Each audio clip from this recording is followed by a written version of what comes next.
Selamat datang di video Pojok Edukasi RSUD Kota Palangkaraya. Pada video ini saya akan membahas tentang metode kontrasepsi.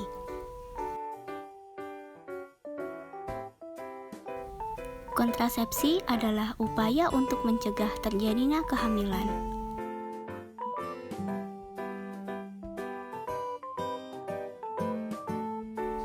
Berikut ini adalah macam-macam metode kontrasepsi.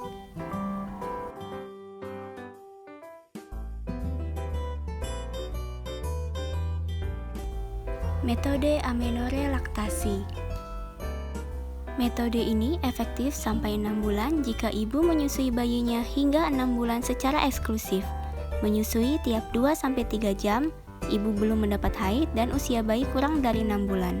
Tidak ada efek samping dalam penggunaan metode ini. Pada saat bayi menyusui, hormon yang berperan adalah prolaktin dan oksitosin. Hormon prolaktin yang tinggi menyebabkan terhambatnya masa subur. IUD atau spiral. IUD atau spiral adalah kontrasepsi yang sangat efektif yang dapat mencegah kehamilan hingga 3, 5, sampai 10 tahun. IUD adalah alat kecil yang terdiri dari rangka plastik yang lentur dengan dililiti kawat tembaga dan benang yang dipasang di dalam rahim. IUD menghambat dan mencegah sperma untuk masuk ke dalam saluran telur. IUD dapat berfungsi sebagai kontrasepsi darurat hingga 5 hari setelah hubungan seks tanpa pengaman, efektif hingga 99%. Tetapi tidak melindungi dari penularan penyakit menular seksual. Tetaplah memakai kondom. Efek samping umum IUD adalah nyeri dan kram perut setelah pemasangan dan adanya bercak atau spotting. IUD cocok digunakan untuk ibu yang menyusui karena tidak mempengaruhi produksi ASI. Kondom. Kondom adalah selubung atau sarung yang terbuat dari karet atau plastik yang dipasang pada penis sebelum berhubungan seksual. Cara kerjanya yaitu menghalangi terjadinya pertemuan sperma dan sel telur, dan kondom dapat mencegah penularan penyakit menular seksual. Faktanya, kondom adalah satu-satunya alat kontrasepsi yang dapat mencegah kehamilan dan penyakit menular seksual. Untuk perlindungan ekstra dari kehamilan, dapat dibarengi dengan pemakaian alat kontrasepsi lainnya, dan selalu mengecek tanggal kadaluarsa sebelum kondom digunakan.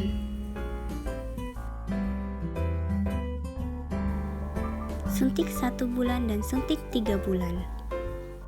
Kontrasepsi suntikan mengontrol kesuburan untuk mencegah kehamilan. 1 kali suntikan 1 bulan dapat melindungi dari kehamilan sekitar 4 minggu, sedangkan suntikan 3 bulan sekitar 12 minggu. Jangan lupa untuk mencatat kunjungan ulangnya. Suntik 3 bulan mengandung hormon progestin, sedangkan suntik 1 bulan mengandung progestin dan estrogen. Cara kerjanya mencegah sel telur matang dan keluar, lendir serviks menjadi kental sehingga menghambat pergerakan sperma dan membuat dinding rahim tidak layak untuk implantasi telur. Efektif hingga 99%. Namun tidak melindungi dari penularan penyakit menular seksual. Tetaplah memakai kondom. Efek samping penggunaan kontrasepsi suntikan adalah gangguan haid, perubahan berat badan, dan mengurangi nyeri saat haid. Suntik 3 bulan cocok untuk ibu yang menyusui karena tidak mempengaruhi produksi ASI. Pil kombinasi dan mini pil. Pil kombinasi yang mengandung hormon progestin dan estrogen, sedangkan mini pil hanya hormon progestin yang dapat mencegah kehamilan, dikonsumsi setiap hari 1 pil di waktu yang sama. Memerlukan pengingat atau alarm agar tidak lupa mengkonsumsinya. Hormon yang terdapat di dalam pil mencegah sel telur matang dan keluar, membuat lendir serviks menjadi kental sehingga menghambat pergerakan sperma. Efektivitas hingga 99%, tetapi tidak melindungi diri dari penyakit menular seksual. Tetaplah memakai kondom. Efek samping umum penggunaan kontrasepsi ini adalah gangguan haid, perubahan berat badan, spotting, payudara tegang, mual, dan pusing. Mini pill cocok untuk ibu menyusui karena tidak mempengaruhi produksi ASI. Implan. Implan merupakan satu atau beberapa batang kecil silastik yang berisi hormon progesteron yang dimasukkan di bawah kulit lengan atas oleh dokter maupun bidan yang berkompeten. Dapat mencegah kehamilan dari 3 hingga 5 tahun tergantung jenisnya dan dapat dilepas sewaktu-waktu.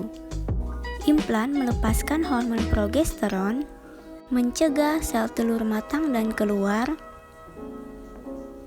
membuat lendir serviks menjadi kental sehingga menghambat pergerakan sperma. Implan efektif hingga 99%, tetapi tidak melindungi dari penyakit menular seksual. Tetaplah memakai kondom. Efek samping umum implan adalah gangguan haid, perubahan berat badan, dan spotting atau bercak. Implan cocok untuk ibu yang menyusui karena tidak mempengaruhi produksi ASI. Steril. Sterilisasi adalah metode kontrasepsi mantap atau permanen yang melibatkan tindakan operatif. Sterilisasi pada pria disebut vasektomi dengan memotong atau mengikat saluran vas deferens yang membawa sperma sehingga sperma yang ada di testis tidak dapat keluar dari penis. Sterilisasi pada wanita disebut tubektomi dengan memotong atau mengikat saluran telur sehingga sel telur tidak dapat disalurkan ke rahim. Steril hanya diperuntukkan untuk pasangan yang tidak ingin memiliki anak lagi. Dibutuhkan pengambilan keputusan yang besar dan konseling lebih lanjut agar 100% yakin. Sterilisasi tidak melindungi dari penyakit menular seksual. Tetaplah memakai kondom. Itulah beberapa metode kontrasepsi yang dapat menjadi pilihan bagi pasangan usia subur maupun ibu nifas pasca bersalin. Konsultasikan lebih lanjut dengan dokter atau bidan Anda. Terima kasih telah menonton video ini, semoga bermanfaat. Sekian dari Pojok Edukasi RSUD Kota Palangkaraya.